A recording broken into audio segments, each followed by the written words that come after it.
Morning student, સુપ્રભાત. આજે ધોરણ 2 નીતિ શિક્ષણ. તમે એમ કહેશો કે આજે આ શું કરી રહ્યું છે, તો ગણિતમાં તમારું આ ચેપ્ટર આવે છે જેમાં તમને શીખવા મળે એટલે જ મેં આજે નીતિ શિક્ષણમાં પણ આ વસ્તુ લીધી છે કે 2 વાર તમે રિવાઇઝ કરો ને તો તમને થોડું વધારે આવડે છે, કારણ કે આ આપણા અગત્યની વસ્તુ છે. આપણે વાર ને મહિનાના વાર આવડવા જોઈએ.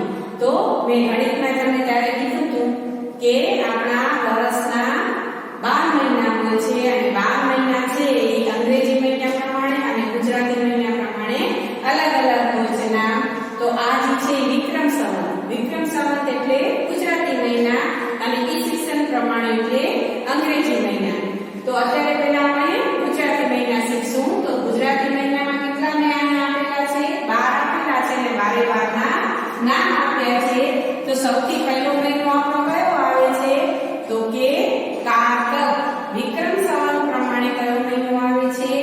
કારતક. આ વસ્તુ ખાસ ધ્યાન રાખજો કે અહીંયા શરૂઆત કારતકથી થાય છે, જ્યારે ઈસવીસન પ્રમાણે અલગથી થશે. એટલે તમને શું પૂછે છે એનો જવાબ તમારે આપવાનો છે. આપણું નીતિ શિક્ષણ તો આપણે મૌખિક રીતે લઈએ છીએ, પણ આ વસ્તુ આપણા માટે જનરલ નોલેજમાં ખૂબ જ મહત્વની છે. આ જરૂરી છે, કારણ કે આપણે ગુજરાતી છીએ તો આપણે આ ગુજરાતી મહિના તો આવડવા જ જોઈએ. તો પહેલો મહિનો કયો છે? કારતક. બીજો માગસર. ત્રીજો પોષ. ચોથો મહા. પાંચમો ફાગણ.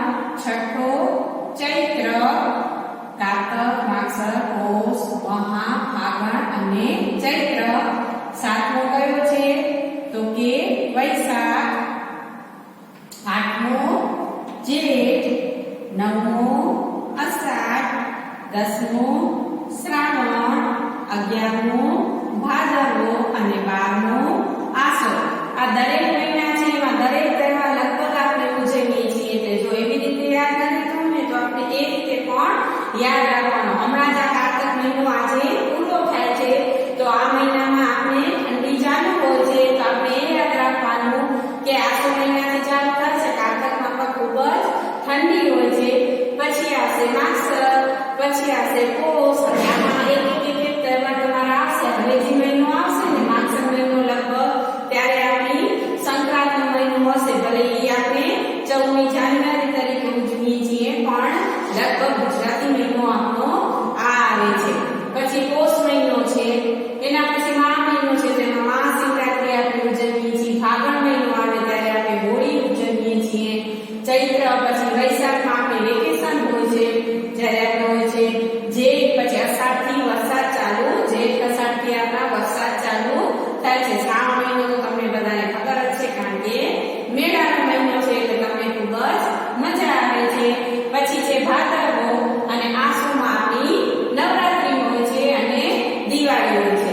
તો આવી રીતે યાદ કરીને તો પણ આપણે હા યાદ રહી જાય. તો પહેલો મહિનો કયો હતો કે કારતકથી કરી અને 12મો મહિનો કયો હતો કે આસો. આવી રીતે આપણે યાદ રાખવાના છે.